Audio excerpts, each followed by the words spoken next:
So now let's calculate the range of the vehicle, or in other words, the energy consumed by the vehicle. So how are we going to calculate it? And it's all going to depend upon the motor torque that we used during our driving period. And if we know the motor torque, we know the watt hour per kilometer. And simply if I multiply it by the distance covered, I will get the energy consumed in whole driving cycle. So in order to do that, I can visualize this entire drive cycle in a event basis. What I mean by the one event will be vehicle has gone from 0 to 7 kmph in 16 seconds. The next event will be vehicle has gone from 7 to 25 kmph in just 9 seconds.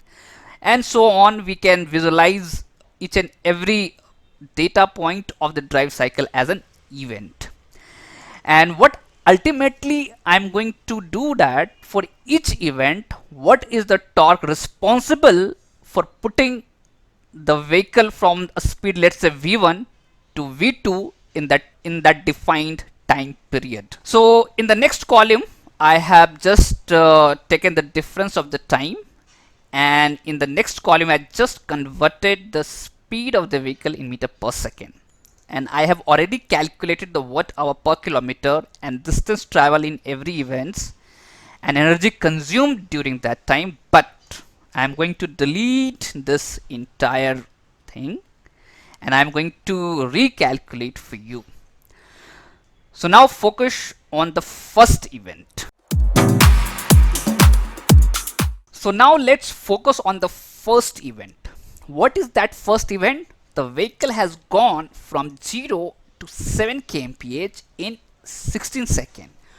Which torque is responsible to put the vehicle from 0 to 7 kmph in 16 seconds? If I calculate the torque, we can calculate the watt hour per kilometer. That is the first thing. The second thing, we are going to calculate the distance during that time. And if I simply multiply this and this, we will get the total energy consumed during that event.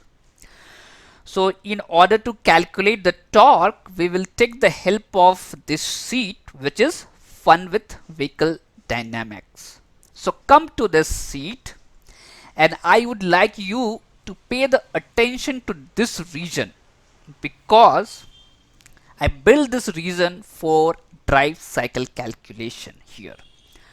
So the first row you see speed in meter per second, and the next cell I started from 0 and I'm going to put here the first speed, which is the V1.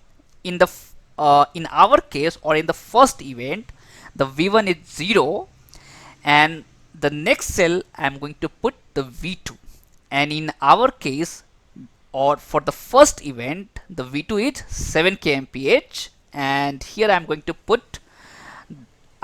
convert 7 kmph in meter per second. So why I am doing this, it will be clear in the next row, which is the time here. So the next row we have a time, so I'm going to calculate the time for 0 to V1 using this formula. And then again I'm going to calculate the time from 0 to V2 again using this formula. And if I subtract this 2, I will get the time interval for that event.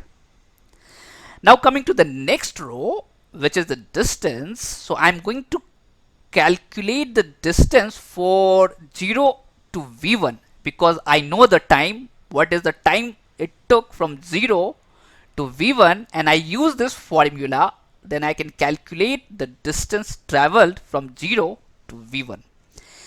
And next I am again going to calculate the distance traveled from 0 to V2, and if I subtract this 2, I will get the distance for that event.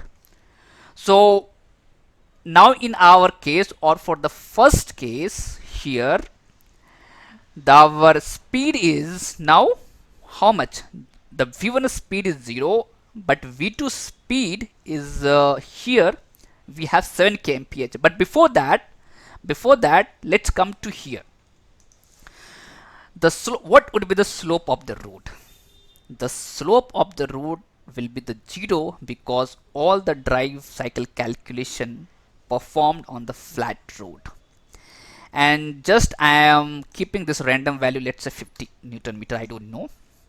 And now next I am going to put here the value which is 7 kmph in terms of meter per second. So I will come to this sheet which is fun with drive cycle. I will copy this value. Again I will come back to fun with vehicle dynamic and I will paste as a number. So what I got for this torque, my vehicle is able to go from 0 to 7 kmph in 1.63 second, but I need how much? 16 second. So I have to reduce this value. Let's say go to 30 Newton meter. The time has increased, but still I need 16 second. So what to do? It's going to take too much time. So now it's time to take the help of our best friend, which is the goal seek method. So come to the data tab and click what if analysis and go to the goal seek. And what I need here is the 16 second by changing which cell? By changing this torque. And it will perform, and I got this 16 second. Of course it is not exactly 16 second, it is 15.99, but that calculations happen using numerical analysis, which is I would say almost 100% fine for us. So which torque is responsible? The torque that I got it is 10 Newton meter, and corresponding to this torque, what is the watt hour per kilometer that I got it? 108.18. So I will copy this value and I will paste this value here. What is the distance in meter? Now it is 15.59. So I will copy this value and then I will paste this value here. And if I know watt hour per kilometer, I know the distance, I can calculate the total energy consumed during that event, which will be just the multiplication of this and the distance. But here distance is in meter, I need to convert it in kilometer, so I will divide by 1000. So in the first event, the total energy consumed was 1.68 watt hour. So now we are moving towards the second event. What is the second event? The vehicle has gone from 7 kmph to 25 kmph in 9 seconds. So let's calculate which torque is responsible for that. So now come to this again, fun with vehicle dynamics, and then here I am going to put the V1 is 7 kmph, which I will just copy this value and then I will paste it. And this, which is V2, is now how much? It is now 25 kmph, and then corresponding value in meter per second I will copy and then I will paste it here. So how much time it took from 1.94 meter per second to 6.94 meter per second? I need the 9 second, but right now what I got it is 44 second. So let's take the help of our goal seek, come to the goal seek tab and then just put this 9 second by changing this torque. And we got this 9 second for which torque? 26.62 Newton meter. And what is the watt hour for corresponding this torque? Is 286.31. So I will copy this value and come to the drive cycle and then paste this value. And what is the distance covered? So I will copy this value, which is 40.13, and then I will paste it here. and then the energy, total energy consumed for this event will be the multiplication of this and this. I will just drag this one because it is already written in the formula.